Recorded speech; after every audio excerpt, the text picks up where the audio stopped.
with northern central Spain. And Miguel Delibes is a writer from that area of Spain, which as a landscape is completely different from my landscape where I grew up, which is tropical, which is very similar to Kerala in that way, with the same sort of vegetation, very green, and with a coastline and with rivers. And in Castilla is a place which is, if you see the map of Spain, it is going towards the northern side of Spain, but it is practically centralish north of Spain with a very arid landscape with rough mountains. And of course, there flows a river called Duero, which is one of the most important rivers in Iberian Peninsula.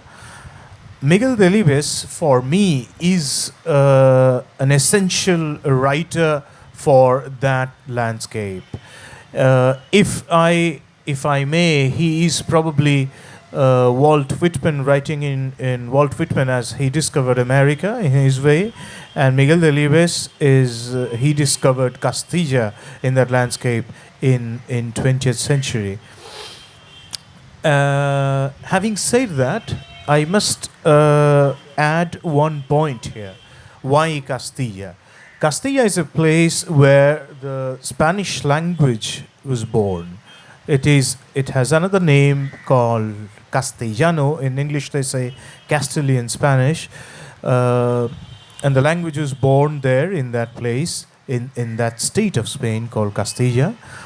And of course, Castilla has like another tradition, which is the southern part of Castilla, which is called Castilla-La Mancha, and the great character of Miguel de Cervantes, Don Quixote, was from that place, from that Castilla-La Mancha.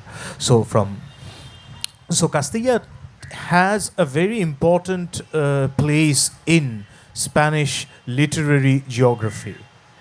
But in 20th century, when Delibes started writing, there was something unprecedented happened. For me, like for instance, in the generation of 98 in Spain, they were all devoted to Castilla. Then in generation of 1927, there's a great, we might call it a poetic revolution for Spanish poetry, and they were devoted to Andalusia. And Garcia Lorca explicitly said that enough of Castilla, let's sing Andalusia. That's the southern part of Spain. And after that poetic revolution in 1927, you must have heard of Federico Garcia Lorca, and there are many other important poets in that generation. And Pablo Neruda, the famous Chilean poet, also was a great friend of that generation. And many of the critics consider that Neruda is a part of that generation. So you can imagine how powerful was that generation for the Spanish language. The thing is, then when Delibes Delibes started writing, he never wanted to be a writer at the beginning. So he had many vocations and many other things. They will tell about this, his adventures. When he started writing, Castilla was practically nowhere in his contemporary literature. So what he did was he placed Castilla once again as a very important landscape and a very important place, a mythical place almost for Spanish literature. Well, I must handle now I hand over the word to him. Okay, thank you very much. Thank you for being here, just listening to this session on Miguel Delibes. Well, I want to say that the first thing is that Miguel Delibes is in fact one of the masters of the novel in Spain in the 20th century. He is considered a realist, so a realist writer. He wrote from 1946 to 1998, so it's almost 40 years of writing, 50 years of writing, more than 20 novels. He was mostly a novelist, although he was also a journalist, and he was even the director of one of the oldest newspapers in Spain, El Norte de Castilla, which is located in Valladolid. And he was for many years he was the director of the newspaper, and he wrote a lot of articles for and reviews for the newspaper. And at the start, he wanted to be a drawer. He started at the newspaper as drawing, making small cartoons, and then finally he decided to become a writer. He wrote his first novel when he was quite young, and he was very famous in Spain. All those 20 novels has been republished once and again, and still today, he died 10 years ago. He is one of the most read writers in Spain. What makes Miguel Delibes a master of the novel? I will say yes, 2 or 3 points. The first thing, he has the ability, the capacity to represent in the novels the reality of Castilla y León. Not only the landscape is basic for his novels, but also the life of ordinary people. You know, he represents in the novel the life of the people in the small cities in Castilla y León, even middle-sized cities like Valladolid, which is 300,000 people, so it's like it's the capital of the region, but also smaller towns, and also the little small villages on the rural world, on the rural areas. So he's almost a perfect writer in the sense that he captures all the atmosphere of these places and he translates that into the novels. And also he is very, one of the the other maybe most important thing about Delibes' work is his work with language. You know, he knows, he explores the language. He knows, all kind of vocabulary and words used on the small towns in these middle-sized cities. And he's a master, yes, with the use of the language. And that's because, as he said many times, he loved listening to people. You know, one of the important things is that he, more than once, he said, "Well, I love listening to people when I go out of town," because he was a very good hunter. So he used to go to the small villages. He said, "I love listening to people, talking to them, and just taking all the words and all the language, and then taking that language into the novels." That will be another important thing. And also, he was. As far as he was very interested in the rural world and also the nature, he was also one of the presidents of even we'll say the ecological movement, because he was not an ecologist in the sense that we use the word now, because he started talking about these things during the 70s. Maybe ecology was not also, it was not a fashion on that time. It was starting, but it was just something quite new. But the first time when he was elected to the Real Academia Española, which is the academy for writers in Spain, his speech was not about literature, which it was expected to be about literature because he was a writer, and supposedly he was going to speak about literature, novels, or whatever. But he spoke about nature, and the speech was the sense of nature in my works. And it was like a precedent of all this movement, to respect nature, to take care of nature, and just to be aware of all the risks we have with this kind of new globalization and civilization. He was also a precedent on that. So he was a very important writer. He approached many different subjects in his novels. But if you have to say just 2 of them, I will say rural world, which is a really important subject, and also this, you say, middle-sized cities, because some of the novels are set in this kind of places. And also, another important thing is that although he was very interested in language, his style is very simple. It's not very complicated. He used many different words. Sometimes it's difficult, the vocabulary, because he uses even old words from the rural areas, but at the same time, he tries to do it very simple, you know. Once he said that he had learned to write reading, it was like a law manual, because he studied law at the beginning, and one of the books he was using at the university, it was a book by a very famous lawyer in Spain about commerce law, and it was a very simple, this kind of legal language, which is very clear and very clear cut. And he said, I learned how to write novels just reading this kind of books. So that's very important, because he's very, his language is very simple, and it's very easy to read, except for the vocabulary, which sometimes you have to go to the dictionary. Even for Spaniards, it's not very easy, because you have to use, he used all these words that he learned just listening to people on the rural areas. So that's also one of his specific traits, we say, as a writer. And well, I think he connected with readers.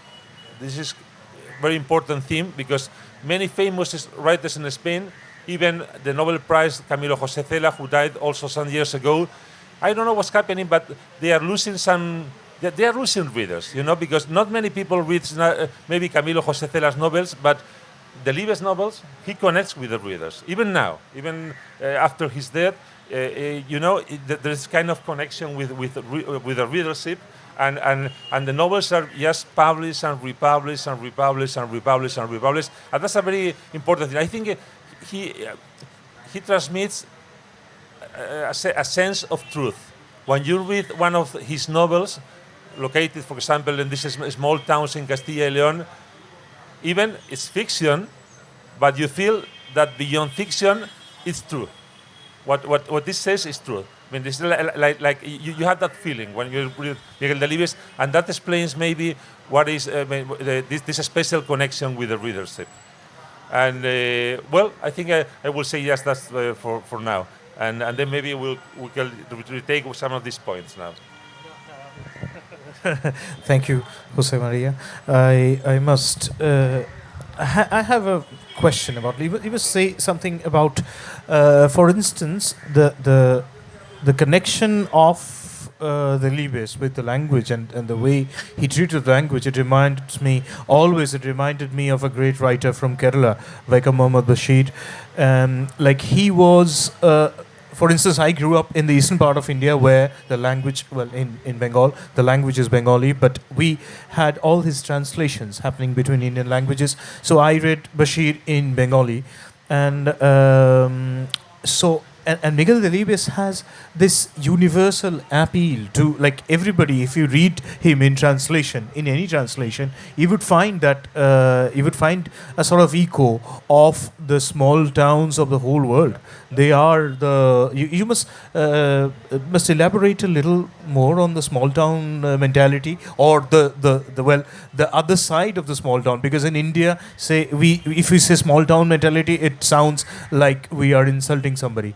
But the small towns has their own microcosmos and their own way of life. Would you explain a little? Yeah. Well, one of the funny things is that Miguel Delibes was from Valladolid, which is not a rural town. It's just a middle-sized city. So he was from the city, but he was very interested on listening to people. So he connected with all this kind of rural mentality, with this connected through stories that people just, they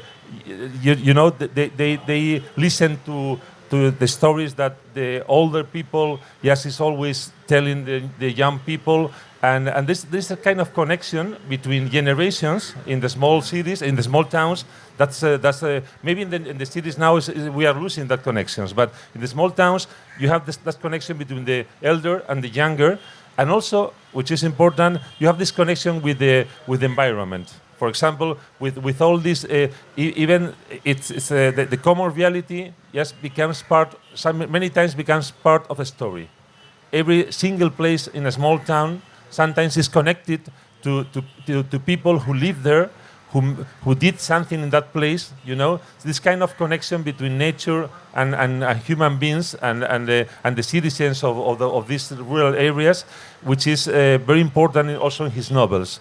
Many times when you read one of his short stories or novels, one of the funny things, but maybe for the young people now, is that every single element in the novel, let's see, a tree or a river or anything, you know, it's connected to someone.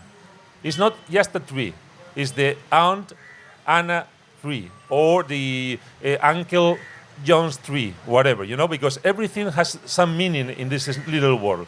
It's like everything is connected one to another, and also to the people who lives there and who have lived or who lived there before. So there is this kind of a human scale in his novels and in his short stories, which is sometimes it's not the same on the novels that are set on the city, because those connections are not so tight, you know, the connection with the environment and with other generations and other people. In the rural world, you can have all these kind of things, and I think it's the same thing happen all around the world. So someone from India or from Latin America or from even United States who lived as a child in one of those small communities in the rural areas, he will identify himself with all this kind of world, because the connections are very similar all around the world. I think it's and he's able to, you know, to communicate that kind of connections to the readers. And of course, there is this is a very humane thing there between the connections between the generations and the family, and well, for any Indian family is very important here. The structure of a family is very important here. We have like, and those things can be seen in Delibes in say about that landscape and about the geography. Now I would request Fernando to delight us with his intervention. Okay, first of all, thank you very much to Kerala Literature Festival, and of course to our government, regional government, and of course thanks to all the audience, and Guillermo, especially thanks to you for Casa de la India for such a nice initiative. So, what I would like to tell you about Miguel Delibes is what worries me the more, that is the subject that he was writing about 50 years ago are still present, and that's the way we can reach the audience, the younger audience, and the scholarship that haven't read him as we, most of us, people in our 35, 40, 45 years old in school. So the different books of Miguel Delibes, about 48 books, are related to 4 strategic subjects. First of them, as you have already said, and related to the landscape, is how to defend the rural environment. Okay, thank you. Sorry. The first one is how to defend, how to recognize, how to dignify the culture, the traditions, the knowledge that is in the smallest village in our country, in Spain, and that are going to be lost. Unfortunately, many of them have been already lost, but he was one of the first defenders. This is the first strategic line in our foundation that is dedicated to Miguel Delibes. The second one is the defense of the environment care.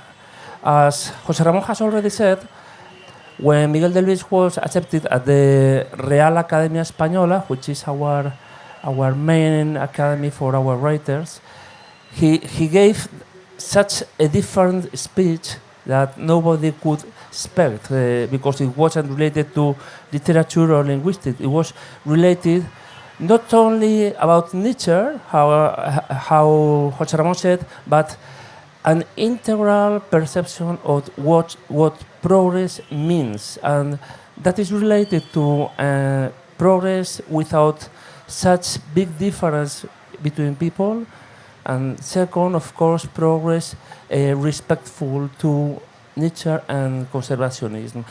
50 years ago, words like ecology have never sounded in Spain, and he was a precursor of this thinking, of this way of planning the way people could guide their lives. So these days, we have had the global environmental um,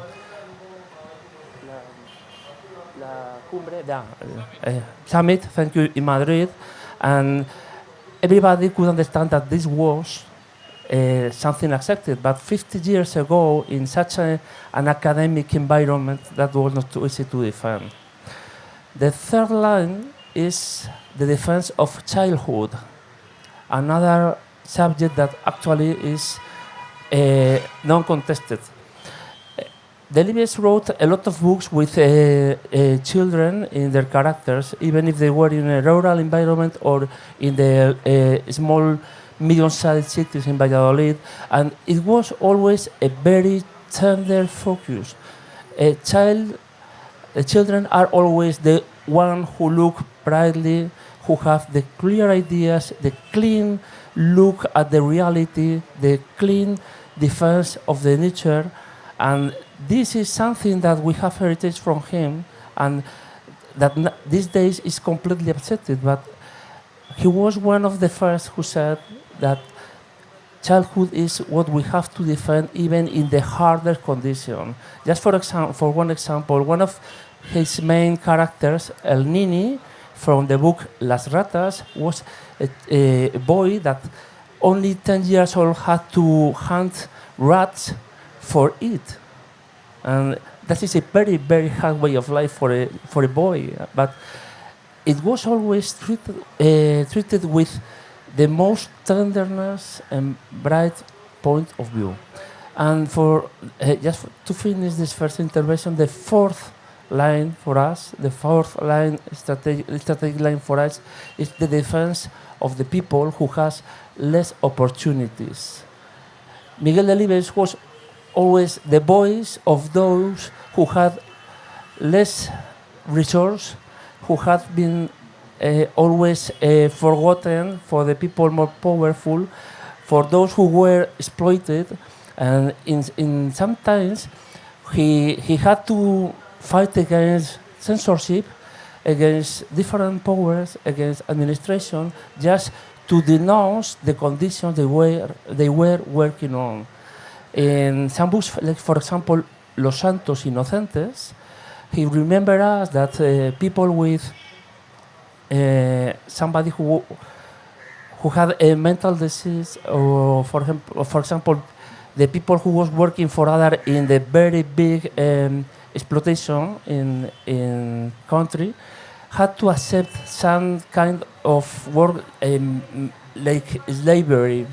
And these days, some of these situations still remain. Of course, nothing to do or nothing to see with what we found 50 years ago, but it's because of people like Miguel Delibes denouncing this situation that some situations like that have changed. So these fourth main values are very important for us to share with the different audience, readers, scholarships, young people, to identify how Miguel Delibes is still alive. One last idea is his special consistency. I mean, Miguel Delibes is a very special writer with a great consistency between what he wrote and he said and how he lived and what he did. And that's not very easy to find. So thanks to that, we can take his values, especially integrity, to provoke another debate, to make different initiatives, to make people connect to his heritage. Thank you. I just want to say one thing related to this, what Fernando said. you know, Miguel Delibes was not a political writer, although he wrote under the dictatorship of Franco in Spain, but he didn't write almost anything about politics, but many of his novels have a political impact. In fact, the novel you said, I mean, you mentioned The Rats, which was published in the 60s. It was, the answer of Miguel Delibes to one of the decisions of the censorship that decided that he could not publish in the newspaper some kind of articles, you know, describing the situation in the rural areas in Spain. For example, how the people live and all these the kind of difficulties they had. So the censorship said, no, you cannot publish that on the newspaper. I mean, she said that's forbidden, and if you publish, you will be banished, and even the newspaper could be closed. So he said, well, okay, I will say the same thing, but in a novel, in a fiction. So he wrote The Ratas, because, you know, sometimes novels, they under the dictatorships, they say, well, novel, not many people read, so, I mean, the novels, I mean, many people read the newspapers, but not so many people read the novels. So maybe you can say in the novel things that you cannot say in the newspapers. So he just wrote the Rats just to denounce all this kind of situation on the rural areas. And also I want to say one more thing. One of the important things of Delibes as a writer is when he describes all this the life in all these small towns. In fact, he's working almost as an anthropologist or ethnographer, because he's very interested in all these traditions and ways of living and language. But at the same time, he's able to transform that in the novels into an internal perspective. I mean, it's not like a scientist who is coming to the rural areas and he's just studying from the outside, but he can put himself inside the situation. And he described the situation from the inside. I mean, it's like this kind of, they use it in anthropology, emic and ethic perspective. Ethic is from outside, emic is from inside. You try to understand a small culture from inside, not from outside. Miguel Delibes in his novels is doing the same thing. He's not an ethic perspective, but an emic perspective. He's trying to put himself, you know, on the feet of all these rural areas people, and show in the novel, for example, the narrators sometimes is not someone from outside that's coming to the rural town, but is someone from these rural towns, small towns. So it's like an inside perspective, and that's also very important because I think he's one of these resources that. You know, he uses to connect with people because you feel it very near to you as a reader. I would like to ask two questions to both of you. The first one would be for you, Fernando, as you mentioned the ecological part of Miguel Delibes. He was a hunter, and he was very much in love with the hunting process, and he has a book also. Diario del Cazador, the Hunter's Diary. So, how do you define him as like a hunter, and at the same time, he was not a very extravagant human being. He never was. He never was a very party guy. He was not a very social guy, because if we think of a hunter, we think of a very extravagant writer, Ernest Hemingway, and in this case, Miguel Delibes was not of that kind. So, can you shed some light over that? Yes, of course. And it's very interesting this point. Miguel Delibes, of course, he was a hunter, but what we call a small game hunter. I mean, you can always find big game and small game hunter. Big game is the kind of hunting you make in safaris, all of that. Small game is small pieces, most of them like rabbits, for example, all of that. And it's what you hunt from a humble point of view. The kind of hunt that Miguel Delibes made was the same that anybody can do in Spain, is going out with your dog and 3 or maybe 4 colleagues, most of the times family, in case of Miguel Delibes, just to spend 5-6 hours outside, have a good time. Most of the time they didn't hunt much, we have to say. They weren't too interested in having a lot of pieces. They were interested in enjoying the whole experience. And what Miguel Delibes said many times is that a true hunter can really spend a very nice day of hunting, even if he comes back without anything. Even if he hunts anything, because what matters is the whole experience of enjoying environment, enjoying company, enjoying, of course, the emotion of trying to hunt something. That's first of all. Second, related to how a hunter can be a conservationist. That is very important. Delibes said that everything that is in nature matters, and everything that is in nature works for something. It's up to the man to discover what for, but everything has a meaning there. We cannot say this is good and this plant is bad. No. Everything has something, and it's up to us to discover it. So the eyes of the hunter, the eyes of the fisherman, because he was also a fisherman, are the eyes of somebody who spent most of his free time in nature, learning most of the time, sharing knowledge with the others, and of course having fun. And what he says is, the most time you spend in nature, the most you learn, and more you can help to conservation it, to protect it.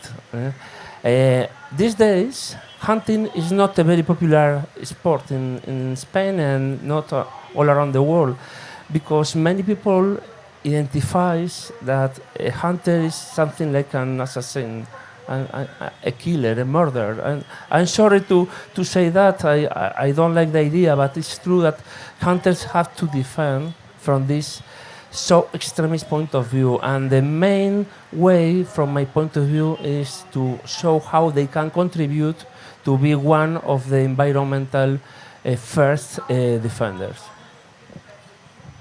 Thank you. I want to say that to add something to that. I mean, for Delibes, hunting was not a sport, which is sometimes people say, well, it's like a sport. It was a way of socializing, and it was very connected to all this tradition in the small rural towns when they just hunt because this is part of his life. I mean, they socialize with other people at the town. They just enjoy nature, and sometimes they get some game or whatever just to eat also. So it's that kind of hunting, not the sport hunting or this kind of sophisticated hunting. So it's also very well connected to this kind of tradition in small rural towns in Spain. I have a question. Yes.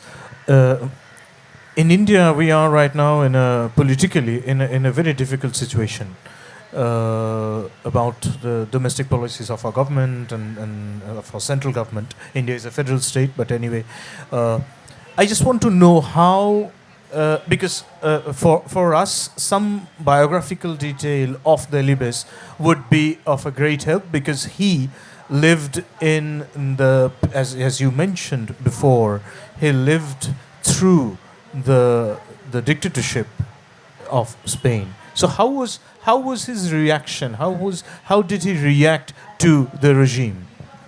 Okay, I mean, one of also the funny things about Delibes is that nobody knows. I mean, even the family, they say, well, we don't know what he voted when he could vote after Franco's. I mean, you cannot say was he a socialist.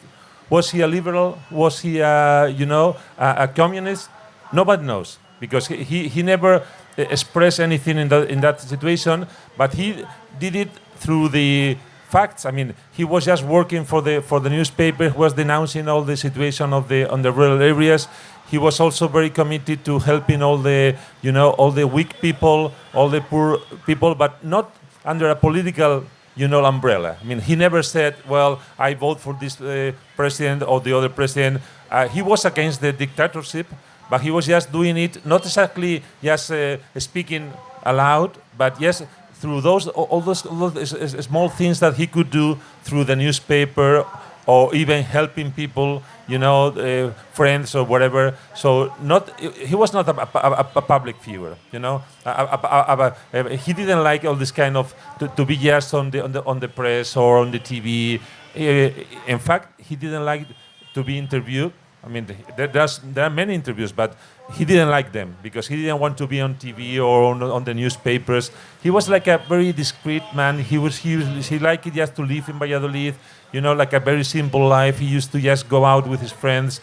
He had some every day he was doing the same routines. He was just walking through the park in Valladolid. He was coming back home and then have some meeting some friends and speak about many different things, but he didn't have a really public life. Although his novels were, of course, published, and he was very famous, and he was elected to the Real Academia, but his life was very simple in that sense. And even when the democracy came to Spain, which is the most important newspaper now in Spain, from the 70s was El País, and he was offered the direction of El País, and he declined because he didn't want to go to Madrid. He said, no, if I'm going to be the director of El País, I have to live in Madrid. I said, no, if you come to Madrid, we'll find just a school for your children, we will find everything. You will find places where you can hunt near Madrid, and it's going to be a good opportunity for you. And he said,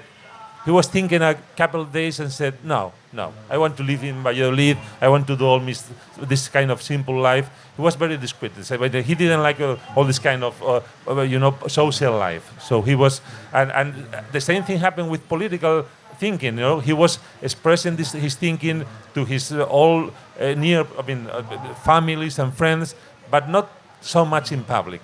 He didn't like that. Although he was helping people in the newspaper and trying to publish things that interested people, even though the regime didn't want to be known all these things, Mm-hmm.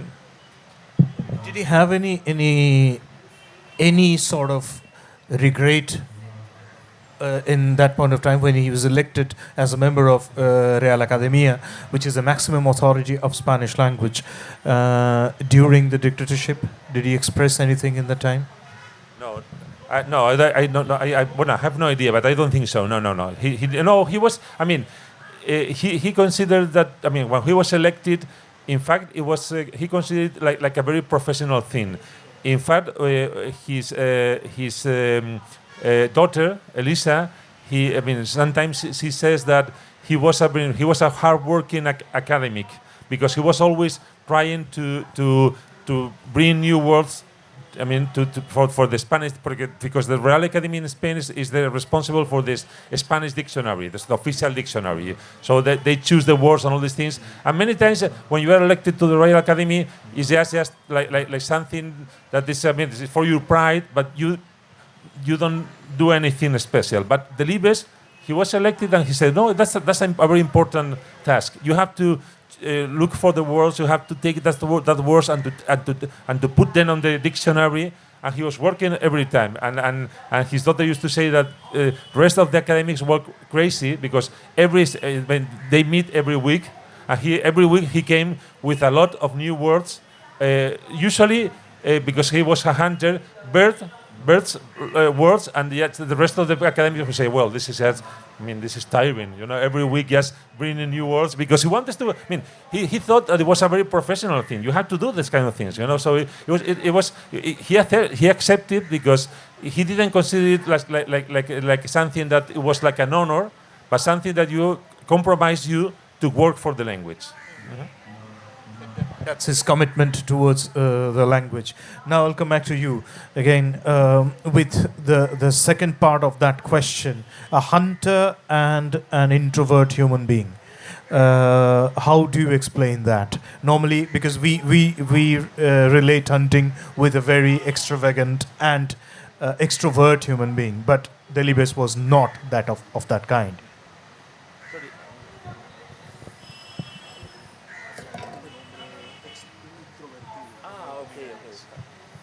Thank you. Of course, you can be a hunter and not especially not a very social man. That's for true.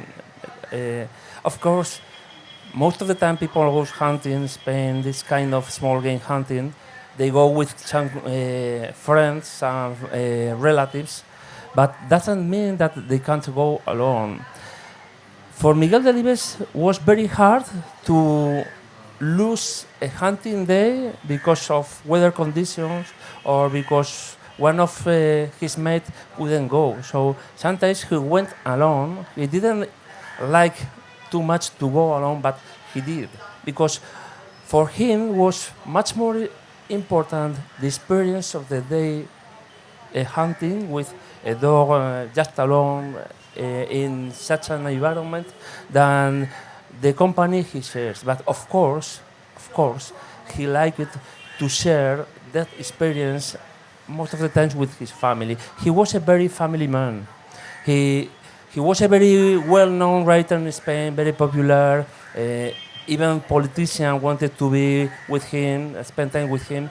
But he was always reluctant to this kind of homage, to this kind of relations. He didn't like prices. He didn't like that social life that means just being but not working. If he was in some place, it should always be to do something, not just to be in the picture. He didn't like that at all. So what that says to us is that the most important thing for him was the true experience and the true feelings. He hadn't the need to explain to others what he was feeling, even if he was one of the best explaining that.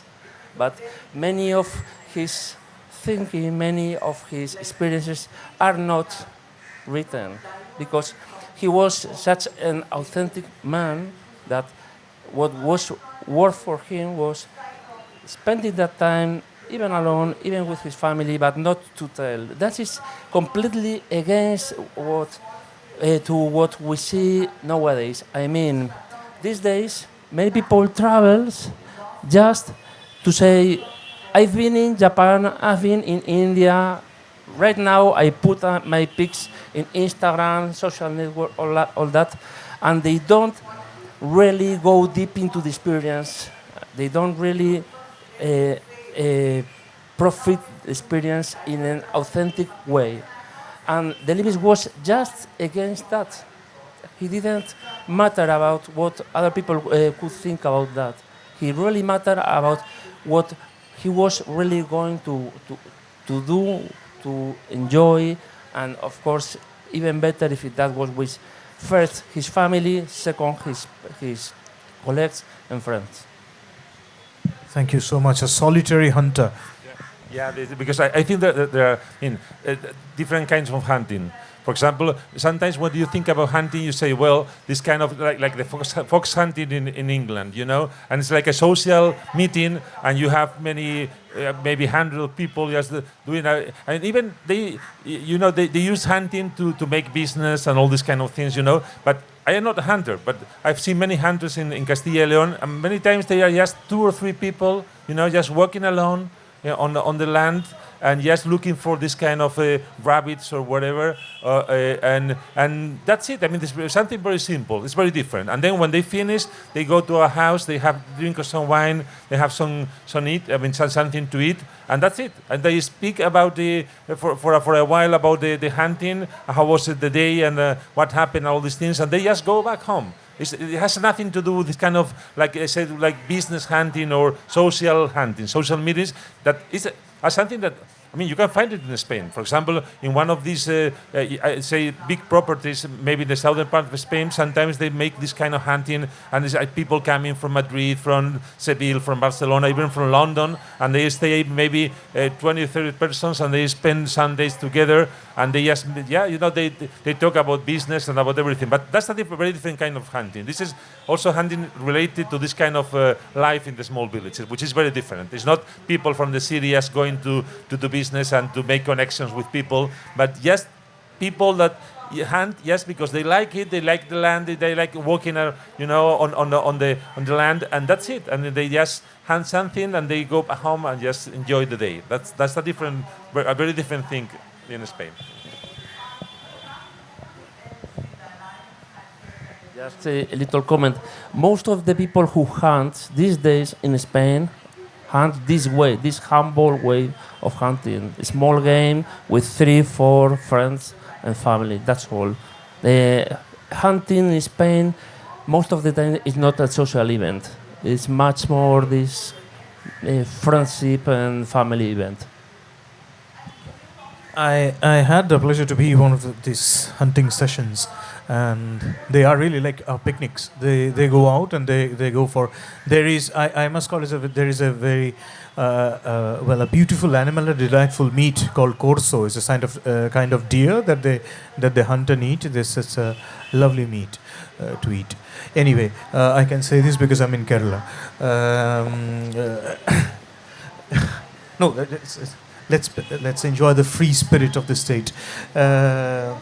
So I would like to open the floor, and I would like you to ask questions if you have any questions to our speakers.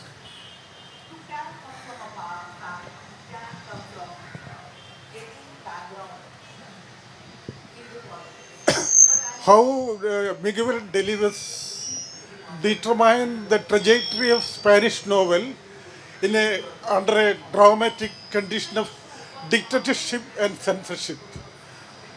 How he dealt with that trauma of dictatorship, how he depicts it in the Spanish novel, in his novel, especially rats, as you mentioned. So my question is regarding how you determined the trajectory of Spanish novel. Cómo Miguel Delibes determina la trayectoria de la novela, de la narración en español. So thanks for your question. Miguel Delibes is maybe the most influential writer in novel for the second half of the 20th century. How is this? Has this been done? First of all, because the use of the language he has made. He always tries to say the most with the less words, and always the right word. José Ramón has said at his first intervention that Miguel Delibes writes in a very simple way, and I know that's not what he wanted to say. When we read Miguel Delibes' book, you read it if like you were talking to somebody at the street, because it sounds very easy to understand, very simple, and with the language, the true language that people would use. But actually, he was very, very detailed, and some of his manuscripts have 3, 4, even 5 versions or correction. Just changing one word, putting another one there, just to be sure that he was using the right word in the right meaning. And always with the influence that also José Ramón said of Professor Garrigues Walker, that was a law teacher, but also the influence of being a journalist. I mean, when you work as journalists, here we have some of them, you have to say a lot with very, very, very few words. And that forces you to make a synthesis effort very extreme. So I think this is the first influence Miguel Delibes has had on the main novelist in the second half of the 20th century. Of course, he has already had many others, like for example, using a novel to say what it was impossible to say in journalism, in papers, because of the censorship. The third, not to be identified as a part of one party or the other, just using this kind of style, always moderate. Maybe being a moderate people can define Miguel Delibes, but doesn't mean not to denounce what it has to be denounced. And that's the, from my point of view, what he did the best. Denouncing in a soft way, but very deep and very true. José Ramón? Yes, I related to the influence he had in new writers in Spain. I mean, there are some new writers that write on the same line that he. I mean, the same interests he showed in his novels, but not so many, because one paradoxical thing is that he was describing a world that was disappearing in Spain. You know, because this kind of rural communities are changing very, very, very fast. You know, because of TV and all this new media. So all this rural culture, yes, I mean, we're losing that part of the culture. So he tried just to keep that culture on the novels. And some young writers they try to do the same thing, but now it's much more difficult, because the life in the small rural, they have internet, they have all these mobile phones and all these things. So everything is changing. So it's just very difficult now to do the same thing, because things are different. You know, so but there are some young writers just working on the same lines. Yeah. I have two questions. One is, you mentioned something about myth while speaking about Delibes' works. So I wanted to know more about whether the works of Delibes have something to deal with the myths. And second question is that are the works of his the translated works, are these available everywhere, and the reachability of his works, the translated works?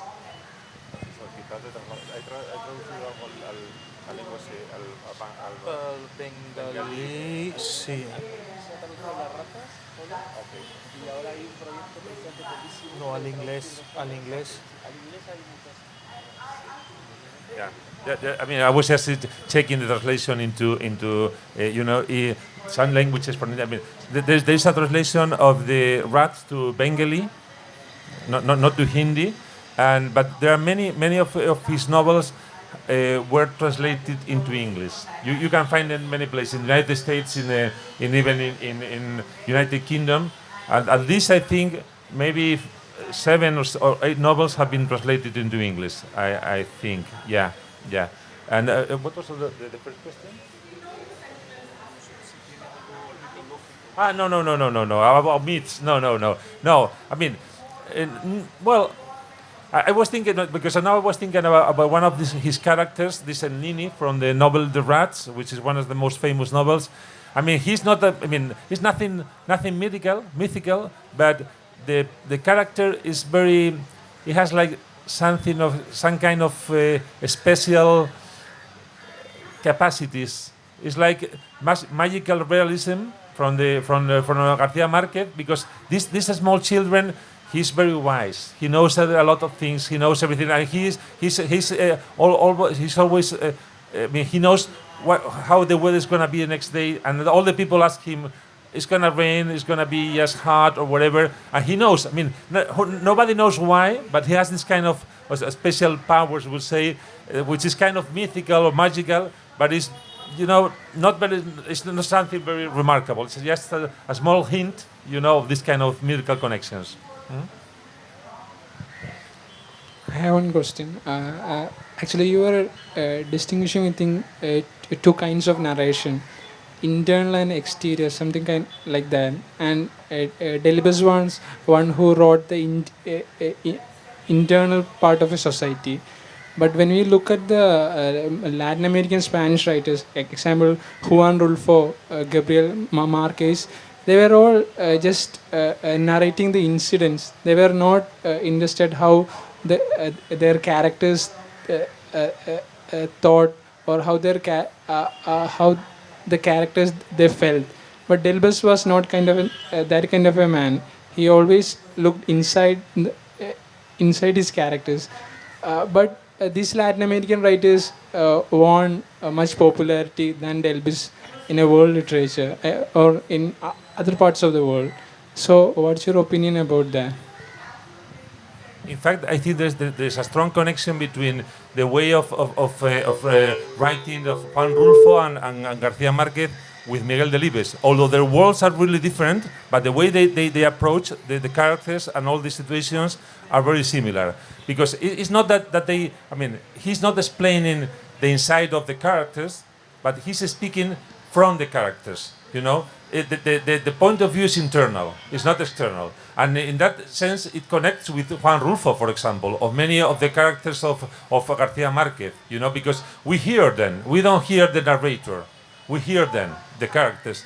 And in fact, I was some years ago, I wrote a paper about the using one of these kind of concept, which is transculturation, that was used for the Spanish American literature, but not for the Spanish literature. And I applied it to Delibes because it's the people that they try to recover this kind of traditional culture, maybe oral traditions and oral language and all these things, and to show it to the novel, even though they come from the cities, because the same thing happened to Rulfo. Rulfo lived in small towns, but he was living most of the time in Guadalajara and in Mexico. García Márquez was from the big city, but they had the ability to connect with this all world of rural traditions, oral traditions, and to transform them into novels. So all of them use the same kind of mechanisms, you know. They use this kind of internal point of view. It's not a psychological analysis. No, it's not that. I mean, but the things are seen from the perspective of the characters. You know, not from the side. That's the question I was. You know? I want to ask you both, which is your favorite book of Delibes and why?